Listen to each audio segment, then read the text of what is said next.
Hey guys, Kevin Usman for The Leftovers, Season 2, Episode 5, No Room at the Inn, and obviously I was looking forward to this episode. Like I said, the season's been on fire. They haven't had a single bad episode yet, and this episode is no exception. Another amazing episode.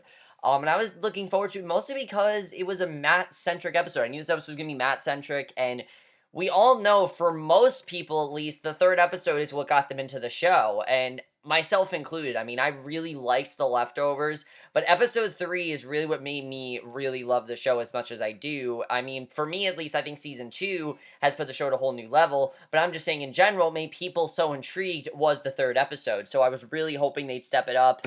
And I don't think this episode was as revolutionary as that one, just because, we're used to seeing Matt in the show. And of course, in episode 3, we had never seen his character before. Like, we'd see him here and there, but episode 3 was really when we found out about his character. He actually became an important character, things like that.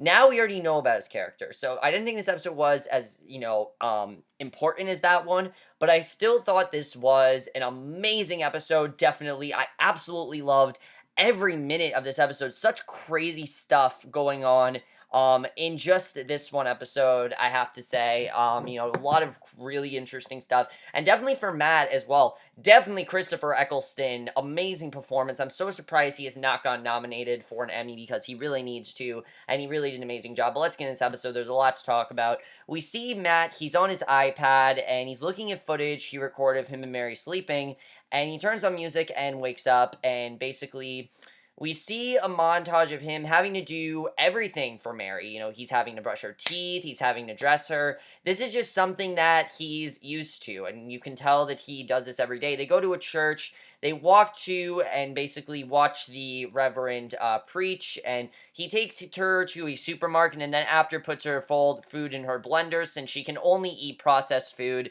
as he eats a sandwich, because obviously she can't she can't like swallow or anything, so he eats a sandwich. He then again put them on camera, and as they sleep, he kisses her goodnight and watches more footage. And then we see him put the same song on as he wakes her up, and once again does everything she would do if she was conscious. He does a seminar at the church, gives out flyers about Evie missing and all the girls missing, and he eats dinner, holds her hand. Then we again see him in bed. I thought this was a very interesting montage, the way they did this. You can just see that Matt's life is very repetitive and that he's kind of doing the same thing. And basically, he then goes to bed, keeps hoping she's going to wake up, and he tells her to look at him. And now we realize that this episode takes place after she has woken up. And I think that really made this episode a lot more interesting, because the subject that's introduced in the episode, and especially what's introduced in this episode, that John says to Matt, that I will get into what he says, I don't think would be as interesting if we had actually seen Mary,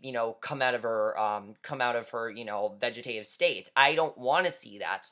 I think it's better to hear about it than actually see it, because this episode, you're not really sure if that actually happened. I'll get into that, but basically, he goes to bed, keeps hoping she's going to wake up. He tells her, look at him. He says he can't understand how she came and went, and he tells her to look at him, and basically he asks why she would. He says he's doing everything the same way it was that day, the same songs, going to the same places. That's why he's doing the same things for her, because when she woke up, that's why she woke up, basically.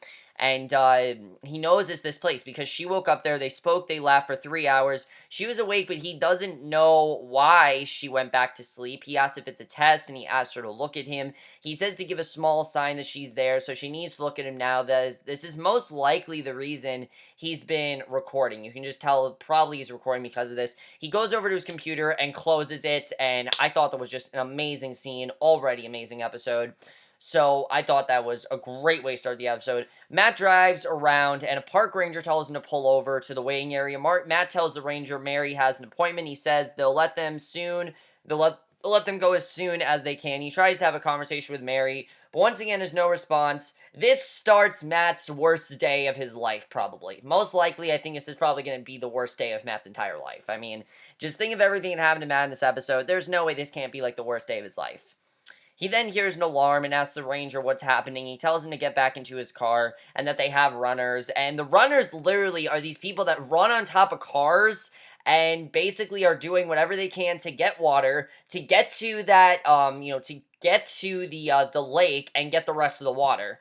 Which it's insane that people are doing this, but again, it makes sense because that's just the world they live in now. This is normal right now. And Matt watches as Ranger tase the man. His wife gets away. He tries to do something, but there's nothing he can do. He just, this is normal. He can't do anything. And a lot of this episode, you really see Matt, trying to step in and do something when he really can't because it's just the way of the town. And you really see how much of a fish out of water Matt really is. And they do it in a way that's really interesting. I definitely really love that. They drive to the hospital. The doctor asks if she has any allergies. He says there's none, but she does have an adverse reaction to amoxicillin, and she asks what the reason is for the scan. He says he was hoping to find out if there's been any improvement in brain function, and she asks if there's anything in her behavior that should get to change, and he basically says that he'd just like to that he'd just like to see if there's been any change in her, like I said, and he says to send them to the doctor in New York. She agrees, and he asks how much the copay will be. She says to talk to billing. One of the doctors starts to vaccinate Mary. He asks Matt if she will feel it. He says he doesn't know, which is really sad, because, Matt doesn't know if she's going to come out of this. Any point in time, she can come out of this. That's kind of what Matt's thing right now, is at any point in time, she's going to come out of it, and once the scan starts, she gets ready for an MRI, and the nurse tells him it's personal only. Once the scan starts, then someone will come get him. Once she's through, he reluctantly agrees. He then takes a piss, and his phone drops in the toilet. It was so funny. His phone, plays Hallelujah, and then he drops in the toilet. I thought that was actually a very darkly funny scene. He curses, then goes out to pull it out of his toilet, and it's obviously destroyed. I mean, we've all gone through something like that. Come on, guys. You've all gone through something that horrible. I mean, it's one of the worst things that you can do. Just destroying your personal property, by accident, by yourself, is probably one of the worst things you can do, and they really show that very well here. So, basically, we then see that he then leaves with Mary, and the nurse tells him to come back, and he asks why, and she says that they'd like to discuss the results, and he says he told her to send them to their doctor. He's not paying for any more. She tells him that there's no more charge, but he needs to come back, and it's important. So they go back in, meet with Charlie Sampson, who's not a doctor. Who this guy is, we don't know, but he specifically says, I'm not a doctor. So, okay. He tells them to sign some paperwork, and Matt sees it's a waiver of liability, which has nothing to do with Mary's results. And obviously, he came in there because it was about Mary's results, so he's asking if there's a problem, and Charlie says that there is. He failed to disclose his wife's condition, and if he had, they would have never missed her the contrast dye. And of course, he told them everything, but then Charlie says that he just told them that she was in a persistent vegetative state, and did not tell them that she is pregnant. Yes, Mary is pregnant. This brings up a very interesting situation here, because we're led to believe that Matt and Mary had sex when she came out of her coma, when she, came out of this vegetative state, but there's something else that comes up in this episode that I will talk about, and it's very interesting. So Matt is obviously shocked. Charlie says their blood draw showed HCG levels well over 1,000. He says they couldn't have children. He never thought that it would work. Charlie congratulates him and tells him to sign the release. Matt asks what the paperwork is about. He says it indemnifies the imaging center in the event that the pregnancy is no longer viable. And Matt asks why it wouldn't be. He says because Mary's 4 years old and is in a coma, and he is looking close to 90% chance of her miscarrying. He says that's why they asked for consent before they administered an MRI, but there's tech did not ask for it in this case, since his wife is not capable of doing so. So, and if she's not capable of giving consent for a text, she's not capable of giving consent for anything making implied rape. So he's basically telling her that you might have raped her. And that's very interesting, what we brought up here. And there's a scene in this episode that definitely made me think that this honestly could be a possibility. I don't think Matt would ever intentionally rape Mary. I don't think that would happen. And Matt says that she was awake when they had sex and that he would never do such a thing to her. Charlie says he would never want to have to say that under oath if he didn't have to. He tells him to sign the release, and he tells him he wants his copay back. So they drive, and Matt is obviously overjoyed about the pregnancy after trying for 10 years. He says because of miracle, and she woke up so she could get pregnant, and tells her not to worry about the miscarriage. Once she's awake again, they'll cross that bridge and she'll be fine. And again, he keeps saying, once you wake up, he keeps thinking she's going to wake up. And he notices a man having car trouble, pulls over to ask if he needs help, and This is when the episode just gets insane. The man tells him the problem. He offers to give him a ride. The man asks about his wristband, if he lives there. He says he does, him and Mary. The man asks if she's okay. Matt says she's getting better all the time. He then sees the man's son in the car, asks for his name. The man hits him, just chucks him over the head with a wrench. He's got like a huge gash in his head for the rest of the episode. I mean, that was brutal enough. But then he tells him they have to get in, tells his son to grab his wristband, tries to take it. He steps on Matt's wrist. It's just, he breaks his wrist, and he tells him that they have to get in. And they drive away as Matt screams in pain, and that was insane. So Matt then pictures Mary talking to him, and you can tell that this is a fantasy. Now, I don't know if they're trying to say that Mary, he actually imagined Mary waking up, but I think after this scene, it honestly could be a possibility. I think just the way this scene went, definitely it's possible. So she says they have to hurry. He says to get them back in. She says she will lose the baby, and he needs to get them back in. He says he will. And when he goes back to the car, Mary is still unresponsive. He realizes that he's been imagining all this. And again, I don't know if they're trying to say that when she woke up that it didn't actually happen. But again, that's another reason why I like that we're not seeing it, because we don't know everything that's happened. We don't know if Mary woke up. We don't know if we don't know if Mary really woke up. We don't know if Matt had that conversation. We don't know if he raped her or not. I mean, there's a lot of interesting things here. So he sees that the man has now broken his wires, disabled his car. Matt and Mary then walk all the way back to Jordan, and Matt tries to get a car to stop, but they don't. They walk through the town, and basically the rest of the episode is them doing whatever they can to get back their wristbands. He says he heard her, and they're almost home. He sees a man, he asks him if he's hurt, and if he wants to get in. He knows all the ways, and he asks how much money he has. He tells him that they live there. The man then quotes just nonsense. He's quoting like Shakespeare or something. I don't know what he was quoting. It was really weird. But basically this man's definitely a possibility, because he can get them the money that they need to for wristbands. And Matt then tries to get to the intention of the ranger, who tells the access is for park personnel only, and he needs them to return to the camp. Matt tells them that they live in the park and they were attacked, and he asks if he wants to report it to the local sheriff's office. He says he wants to report to him. He says they have no jurisdiction if they're not in the park, and he again tells them that they live in the park and to let them to let them in so that he can get his wife home. And he tells him he cannot let him cross with a valid ID or wristband. Matt then tells him where they live, where he works, and where they shop, and the place they go. Basically just telling him, look, we live here, okay? We're not visitors. And he tells them that they need to go to the visitor center and get replacement bands. So he even told them about Nora, but the sheriff just didn't want to listen. And I mean, the sheriff is doing the right thing. He's not really sure if he can trust this man. It makes sense because obviously this is, a world where people are just running around like savages all the time. I can totally understand why the sheriff is doing it. He kind of doesn't really know what to do and is just trying to do his job here, which I find very interesting. But the most interesting thing about this, I think, is that the sheriff, does understand what he's doing, just can't let him through because of the other things that the other things that they've been doing. So I think that definitely is very interesting. So basically, then we see that they go to the visitor center, tells the sheriff if all the information, asks if Nora can sponsor them. Meanwhile, an angry groom and his bride are next in line. They're very angry and eager to get their wristbands.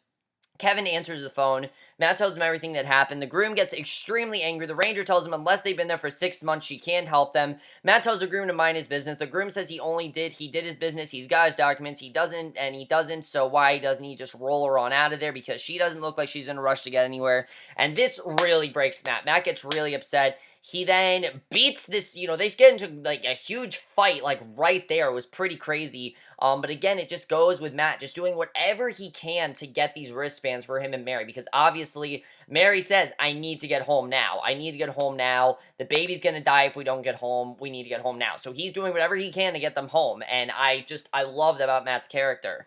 And again, we don't know if he's picturing Mary or not. This could be real. Maybe he's the only one seeing her. I'm not really sure. Matt then has a broken hand and is asked by a woman if Mary's pretending, which he assures her that she's not. He then sees a man who seems to know what Mary is saying, basically saying that their son will die if he doesn't get her back inside. And I don't know if this man is telling the truth or not, but this was very Holy Wayne-esque. Like, it very much is like the scene with the guy on the tower last week where he said, who's your friend?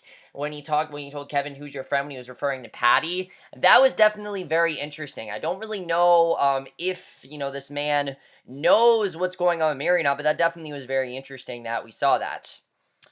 So a ranger comes in, Kevin and John arrive, and Kevin asks him if he's okay. He hugs him, and this scene between John and Matt is very interesting. John doesn't understand why they would zip tie him. His hands are cuffed right now. They've cuffed his hands, and he grabs pliers. Kevin tells Matt that John is going to help him. He unties his hands, and a ranger in the hospital then bandages his hand up, tells him he should get it looked at in case it needs to be set. John says Erica will take care of him once they get into town, tells him she's a doctor. He says he'll be fine, and says he's sorry about Evie, and he has been handing out flyers in the church about her. John says he appreciates it, and the doctor tells him to keep it elevated. John says he wishes he could say the injury never happened, but it's every man for himself out there, and he asks what they were doing in Austin, and Matt explains that they were getting a scan for Mary, and they do it every 6 months or so to see if she's had a change in her condition.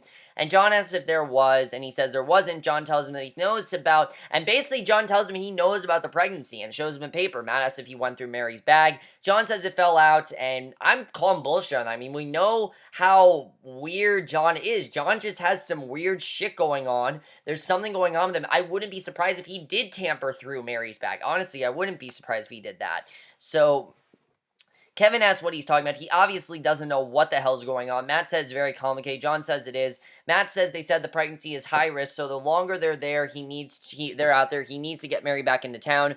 John asks why, and Kevin tells him that he's been attacked. John says he's trying to help him, but he's not getting the whole story. He asks if she woke up, and he brought her there all the way to Miracle. Then she woke up, and while she was awake, they made love, and then she went right back into it. And he asks if that's the case, the story. He can tell the only story, and he can tell because it's not true. People don't get healed. He thinks that this is complete bullshit. He says he tells him about Erica, and to his credit, this is true what John is saying, that, Erica lost her hearing a long time ago, and it's still lost. It hasn't come back. So I do understand what John is trying to say. He's trying to say, he's just trying to give him advice, saying, look, you probably raped your wife. You don't know you did it. And John says in about 5 months when she starts to show and everyone knows she's pregnant, he needs to say that he was sad and lonely and confused, that he's sorry for what he did because he was wrong. That's the truth. She never woke up, and Matt agrees. John says he need to get him home. Matt just asks flat out, which this was a very interesting question. I think it's the question we kind of all want to know about John.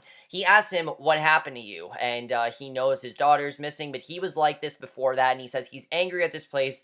As what happened to him, John says he doesn't think he's going to be able to help him after all, and John's really upset. Obviously, he doesn't want to reveal what's going on with him. So Kevin asks him what the fuck that was. Matt asks how much money he has. Matt says he's going to need money. Kevin says he and Nora will talk to the officers, and Matt says he needs to get her back now. The Rangers get them back in. Matt says she'll be fine, her and the baby. And Matt then looks for the weird man from before, tries to get the attention of anyone he sees, and he then sees a man imprisoned naked in this, stockade. He's in this stockade, and a woman asks if he wants to free him. I heard this is supposed to be like a tie-in to the Bible, which is very interesting. He says he does. She tells him to take his place. Two men get into a fight, and a man asks if they're okay. Matt tells him who he's looking for. He tells him his name is Elmer and gives him his location. He's looking for Elmer, and he says it's Elmer. And basically that was the man that approached him, of course. And he says he needs his help and asks to get in. Elmer asks how much money he has, and Matt asks how much it costs. And since she can't get out of the chair, he says will be $1,000, and he says he only has over $400, and he can't give him the rest. He says he can get him the rest when they're in town. And Elmer says if he wants fair deal, it has to be $1,000. And he says he lives there. He can come back anytime when he has the money. But Matt is insistent that it has to be now. So he tells him his wife is pregnant. She needs care. Elmer asks if she really is. He asks if he can help. He says he can for $1,000. And Matt tells her it's all right, that he will find a way, God will show them a way. He prays, and then he sees this huge cross. And this is really a sign of relief for Matt, because he sees this woman, Sandy, that is very deeply religious. She's deeply religious. She has the same kind of religious beliefs that he has, and he explains to her pretty much everything that's happened to them throughout the whole day, and tells her starting with the fact why they're there, because she wants to know why the hell you're here. And he tells her he's asking for her help. He's calling upon her sense of community and charity. He says Mary and him need money so that he can get home. She asks how much, and he says $500. He says he knows it's a promise. He knows it's an extraordinary amount of money, but he will pay her back. His word as a Christian, and promises her he will pay her back. She asks for domination, and he says it's whatever she can, and she asks for religion. He says he's Episcopalian, and she asks what favorite book is. She just wants to know that he actually is religious, and that he's not just fucking with her, and he tells, everything that's going on. So she tells him to wait there. He tells Mary it's a good thing he didn't say he's actually Lutheran because, that's what he actually is. Sandy comes back with this man, and this was very strange, but again, I heard comes right out of the Bible. So she brings out Reggie and brings out a paddle. She says if he wants 500, he has to hit him just once, but as hard as he can with that paddle. And when he hits him, he has to say Brian. And he asks who that is, and she asks why he cares. He says he doesn't understand why she wants him to do this. She says he's a bona fide man of God, and if he does this, it counts. And she asks if it's really a man of God, and he agrees. She gives him the paddle as people come to watch. She chases them away. She tells him to hit him hard. Matt says he wants some money first. She says he'll get paid when he does the job. The crowd chants for him to do it, and he hits him very, very lightly. You can just tell that Matt doesn't really want to hit this guy. He doesn't just want to do it innocently. He doesn't want to hit an innocent person, which is understandable. Matt's a man of faith. He's just not used to doing something like this.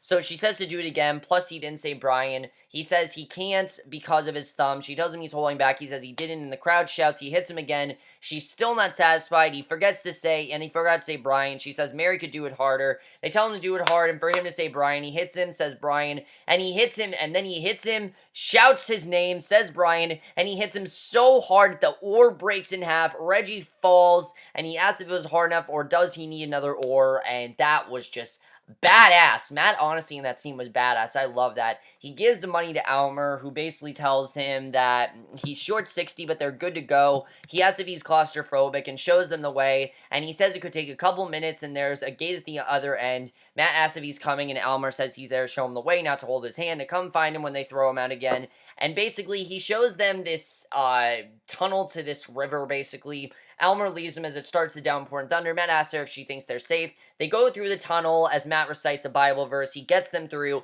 However, he loses Mary's chair, and but at least he got them through. You really feel happy for Matt, and basically a man bangs on the door, tells him to get the fuck off his property, then hears screaming, and it's Nora. And you knew that Nora was going to go looking for him. You just knew she was going to. Now, this was really interesting because, of course, he told Nora about the whole experience with Mary. He did not tell Nora that he had sex with Mary. He did not tell her this, and I was wondering how she was going to react because, obviously, that's not news you hear every day. You don't hear every day, oh, my wife who is in a vegetative state is pregnant. That's not something you hear every day, and I really didn't know how she was going to react to that. I thought there was definitely something. I didn't really know what was going to happen with that, but I found that very interesting.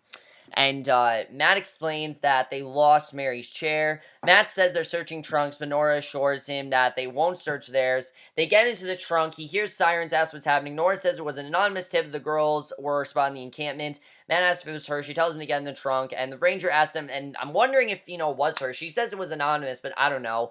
The ranger asks them if they're good. They let them through as Matt holds Mary's body. He reminds her of this train. I thought this was a really great scene. He reminds her of this train in Frankfurt. They were, basically they were crammed in a single sleeper berth. He had to hold her so she wouldn't fall out, which she found romantic. She said to do yeets, and he said he only did yeets to get him to fall in love with her. He didn't need poetry anymore, but she said she still needed, so he recites her some yeets. They get into an accident, apparently running over a goat. Nora gets them out, and then this was an amazing moment, because Matt realized that the man killed was the man that took their wristbands. And as sad as this is, you really do feel, happy for Matt, because he just wanted his wristbands. Like, that's all he wanted. He got his wristband stolen. It was all a misunderstanding, and you have to feel bad for me because that Nora and Kevin moved the goats out of the way. Matt takes his wristband back from the guy. His son sees him, tells him it's his. The son holds it out, and it's such an emotional scene. I almost cried during this. Matt puts the wristband back on both of them. You can tell the son is just so innocent. He doesn't realize that he's doing something wrong. He didn't even know it was something wrong, and he's just the innocent one. So Nora asks what he's doing. He asks if they will take care of her. She asks what he's talking about. He says he shouldn't have to hide. He asks if they can take care of Mary just for a little while. Kevin asks what's going on, and Nora asks where he's going to be, and he says not far. He tells Mary he loves her. Nora tells Kevin he's not coming with them, and John basically, and I was wondering where Matt was going. John then sees Matt with the man's son, and this would make sense. Obviously, he'd go to see John, and Matt says his wife woke up the first time in their town. It's the only time in over 3 years she's talked to him, and there may be no way to prove it, but it happened. He knows it did, and he will never say it didn't. He says he doesn't want his wristband, and Mary found her, so she's back where she belongs. He has no doubt she will wake up again anytime soon, and when she does, that she will wake up again soon. He is convinced it's going to happen, and when he does, And when she does, he will come back and they will talk. And he tells him the boy needs his father's help. Needs his help. His father's dead. John watches him leave, and I don't know what Matt is really going to do with this boy, if he gave him to John or if he's going to do something with him, but this is definitely going to be interesting to see what they do with this little boy. Definitely they're going to do something with him. The ending of this episode is very interesting, definitely, because Kevin and Nora take Mary back home as Matt walks back. Nora takes care of Mary. Matt goes back to the girl, actually, and I was thinking he was just going to go back home, but he actually walks back to that girl and tells her that he wants to free the man. So she asks why, and Matt says it's because it's his turn. I feel like Matt feels like he's done a lot of bad things and a lot of things he regrets, so that's why he's doing this. Plus, if he did rape, if he did rape his wife, he obviously wants to pay for it. So he strips off his clothes and goes inside the stockade, and that's how the episode ends. So that was definitely a very interesting ending. I don't know if Matt's going to get out of the stockade. I don't know if he's going to be there for the rest of the season. I don't think he's going to be there for the rest of the season, but we'll have to see what happens with that. Overall, guys, an amazing episode, I have to say. Obviously, an amazing episode. Such an amazing performance from Christopher Eccleston. So many amazing scenes in this episode. It just showed how things can go bad to worse like that. What I love the most about this episode, though, is that, like I said, it didn't hold back. It wasn't afraid to tell a really controversial story. Do you think that Matt really saw Mary? This is the biggest question. Was Mary really, did Mary really come out of her vegetative state, or was Matt just picturing it? Because, of course, we saw that scene. We all saw that scene with Mary where he thought he saw her and she wasn't there. So is this trying to say that maybe Matt didn't see Mary? Mary didn't wake up and Matt just thinks he saw her because he doesn't want to think that she's gone forever. But if she does, I do think that Mary's going to wake up. But I kind of feel like Matt's going to die. Just the way that he's acting this episode, I feel like he's going to do something that's going to get him to die, and that's not going to end very well. I like seeing Nora take care of her, but what's going to happen between John and Matt? Seems like things are very interesting between John and Matt. I feel like Matt's going to try to maybe heal John, get him to maybe come out of his shell a bit, admit what's going on. That's going to be very interesting to see what they do between Matt and John. Is Matt going to be in the stockade for the rest of the season? I'm not really sure. What are they going to do about this? That man that knows about Mary's, can listen to what Mary's saying. Should we trust him? Honestly, should we trust him? Is this man legit? Does he really know what she's saying? I mean, I feel like he does, but I'm not really sure. I mean, this is a show where you don't really know if you can trust side characters, so I'm not really sure if he's telling the truth now, but we'll have to see what happens with that. Elmer, I really like this character. I hope we don't see him again, though, because he did get kind of annoying towards the end, so I will say that. He was an okay character overall, though. I didn't have too much of a problem with him. And then, of course, the whole thing with the girls possibly in the encampment. Is this going to come back into play? Because obviously Nora thinks they're there. Nora thinks that they're in the encampment and that they've been there the whole time. And she thinks that they're simply playing around. So I don't know if they're really going to bring this back at any point, but that could definitely be very interesting to see what happens with that. But overall, guys, amazing episode. Obviously, really love this episode. This season is just on fire. It really is. I absolutely loved every minute of this episode, I have to say. I thought it was an amazing episode, definitely. And I will see you guys in my next video, which will be for Homeland, and I will see you guys for that. Okay, bye.